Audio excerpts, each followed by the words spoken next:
100 দিনৰ 100খন উপন্যাসৰ আজি প্ৰথমখন উপন্যাস আছামিজ বুক টিউবাৰত জুৰি বৰা বৰগোহাঁই ডাঙৰীয়াৰ নাংফা। জুৰি বৰগোহাঁই ডাঙৰীয়াই লিখাই উৰা এই নাংফাখনৰ মূল্য 490 টকা আৰু প্ৰকাশন বনলতা।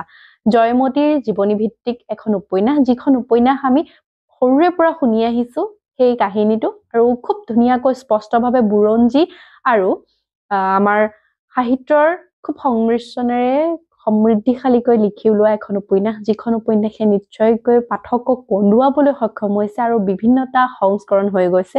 ইয়াত আমি জয়মতীৰ সৰুৰে পৰা একে মৃত্যু পৰ্যন্ত যি কাহিনী, সেই কাহিনী আমি ধুনীয়াকৈ আমি এই উপন্যাসখনত পঢ়িবলৈ পাওঁ। ইয়াত আমি আহোমৰ পৰিৱেশ, আহোমৰ সেই দিনবোৰ কেনেকৈ গৈছিল, ৰাজপাটত হোৱা খেলি মেলি, বিহু বা সেই সামাজিক যি পৰিৱেশৰ সেই সুন্দৰ বৰ্ণনা আমি নাংফা উপন্যাসখনৰ জৰিয়তে জানিব পাৰো। তেলে সকলোৱে পঢ়িব বুলি